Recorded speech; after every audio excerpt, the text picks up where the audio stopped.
ನಮಸ್ತೆ. ಎಲ್ಲರೂ ಹೇಗಿದ್ದೀರಾ? ನೀವೆಲ್ಲರೂ ಚೆನ್ನಾಗಿದ್ದೀರಾ ಅಂತ ಅಂದುಕೊಳ್ತಾ ಇವತ್ತಿನ ವಿಡಿಯೋ ಸ್ಟಾರ್ಟ್ ಮಾಡ್ತಾ ಇದ್ದೇನೆ. ಯಾರೆಲ್ಲ ಫಸ್ಟ್ ಟೈಮ್ ನನ್ನ ಚಾನಲ್ಗೆ ವಿಸಿಟ್ ಮಾಡಿದಿರೋ ದಯವಿಟ್ಟು ಸಬ್ಸ್ಕ್ರೈಬ್ ಮಾಡಿಕೊಳ್ಳಿ.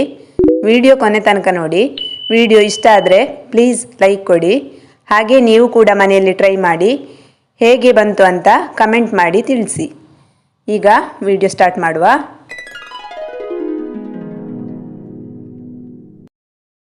ನೋಡಿ, ನಾನಿಲ್ಲಿ 1/4 kg ತೊಂಡೆಕಾಯಿಯನ್ನು ಸಣ್ಣದಾಗಿ ಕಟ್ ಮಾಡಿಕೊಂಡು 1 ಗ್ಲಾಸ್ ನೀರು ಹಾಕಿ ಬೇಯಲಿಕ್ಕೆ ಇಡ್ತಾ ಇದ್ದೇನೆ.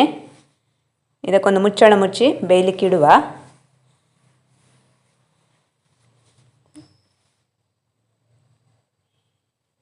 ನೋಡಿ, ಈಗ ಅರ್ಧ ಬೆಂದಿದೆ ಇದು. ಇದಕ್ಕೆ ಈಗ ನಾನು ಸ್ವಲ್ಪ ಉಪ್ಪು, 1 ಸ್ಪೂನ್ನಷ್ಟು ಉಪ್ಪು ಮತ್ತು 1 ತುಂಡು ಬೆಲ್ಲ ಸೇರಿಸಿ ಮಿಕ್ಸ್ ಮಾಡ್ತೇನೆ.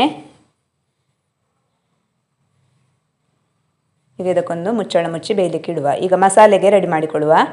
ನಾನಿಲ್ಲಿ ಒಂದು 7 ಬ್ಯಾಡಗಿ ಮೆಣಸನ್ನು ತಗೊಂಡಿದ್ದೇನೆ. ಸ್ವಲ್ಪ ಆಯಿಲ್ ಸೇರಿಸಿ ಫ್ರೈ ಮಾಡ್ತಾ ಇದ್ದೇನೆ. ಮೆಣಸು ಚೆನ್ನಾಗಿ ಫ್ರೈ ಆಗುವಾಗ ಒಂದು ಅರ್ಧ ಸ್ಪೂನ್ನಷ್ಟು ಕೊತ್ತಂಬರಿ ಸೇರಿಸಿದ್ದೇನೆ. ಇದಕ್ಕೆ ಮಸಾಲೆ ಬೇರೆ ಎಂತ ಹಾಕುವುದಿಲ್ಲ ನಾನು. ಈಗ ಕಟ್ ಮಾಡಿಟ್ಕೊಂಡು ಒಂದು ಅರ್ಧ ನೀರುಳ್ಳಿ ಸೇರಿಸ್ತೇನೆ. ಹಾಗೆ ಒಂದು 5 ಬೆಳ್ಳುಳ್ಳಿ ಹೆಸರು. ಇದನ್ನೀಗ ಚೆನ್ನಾಗಿ ಫ್ರೈ ಮಾಡುವ. ಈರುಳ್ಳಿ ಹಸಿ ಸ್ಮೆಲ್ ಹೋಗುವ ತನಕ ಫ್ರೈ ಮಾಡುವ. ಸಾಂಬಾರು ತುಂಬ ರುಚಿಯಾಗಿರ್ತದೆ ಇದು.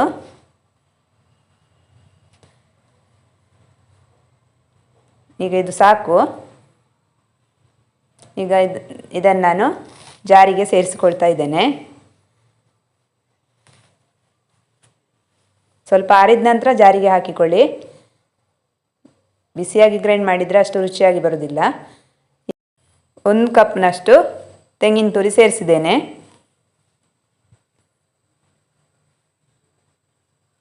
ಸ್ವಲ್ಪ ಹುಳಿ ಸೇರಿಸ್ತೇನೆ, ಚೂರು ಸಾಕು ಹುಳಿ.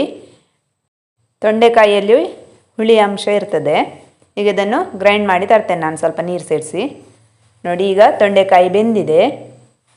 ಈಗ ಗ್ರೈಂಡ್ ಮಾಡಿಟ್ಕೊಂಡ ಮಸಾಲೆಯನ್ನು ಸೇರಿಸ್ತೇನೆ ನಾನು.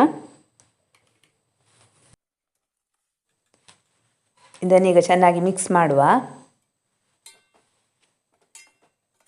ಸ್ವಲ್ಪ ಬಿಸಿ ಆಗಲಿ ಮಸಾಲೆ. ಎಷ್ಟು ಸಾರು ಬೇಕೋ ಅಷ್ಟು ಹದಕ್ಕೆ ನೀರು ಸೇರಿಸ್ಕೊಂಡ್ರೆ ಆಯಿತು. ಜಾರು ತೊಳೆದು ನೀರು ಹಾಕಿಕೊಳ್ಳುವ.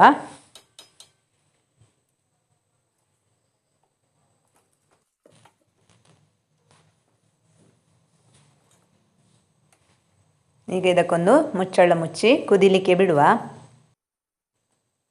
ತೊಂಡೆಕಾಯಿ ಸಾಂಬಾರು ನೀವು ಈ ಥರ ಒಮ್ಮೆ ಮಾಡಿ ನೋಡಿ.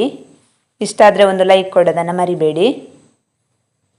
ನೋಡಿ, ತೊಂಡೆಕಾಯಿ ಸಾಂಬಾರು ರೆಡಿ ಆಯಿತು. ನಾನೀಗ ಸ್ಟವ್ ಆಫ್ ಮಾಡಿದ್ದೇನೆ. ಈಗ ಇದಕ್ಕೊಂದು ಒಗ್ಗರಣೆಗೆ ರೆಡಿ ಮಾಡಿಕೊಳ್ಳುವ. ನಾನಿಲ್ಲಿ ಒಗ್ಗರಣೆ ಸೌಟನ್ನು ಬಿಸಿಯಾಗಲಿಕ್ಕೆ ಇಡ್ತಾ ಇದ್ದೇನೆ. ಅದಕ್ಕೆ ಸ್ವಲ್ಪ ಆಯಿಲ್ ಸೇರಿಸಿಕೊಂಡಿದ್ದೇನೆ.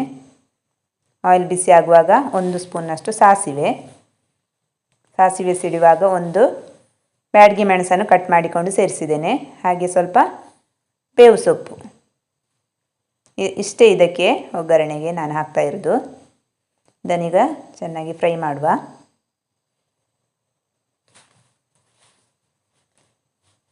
ರೈಸ್ ಜೊತೆ ಒಳ್ಳೆ ಕಾಂಬಿನೇಷನ್ ಇದು. ಈಗ ಇದನ್ನು ಸಾಂಬಾರಿಗೆ ಹಾಕಿಕೊಳ್ಳುವ. ನಾನು ಸಾಂಬಾರಿಗೆ ಒಗ್ಗರಣೆ ಹಾಕಿದ ತಕ್ಷಣ ಮುಚ್ಚಳ ಹಾಕ್ತೇನೆ, ಅದರ ಪರಿಮಳ ಹೋಗ್ತದೆ ಅಂತ. ನೋಡಿ, ತೊಂಡೆಕಾಯಿ ಸಾಂಬಾರು ರೆಡಿ ಆಯಿತು. ಧನ್ಯವಾದಗಳು.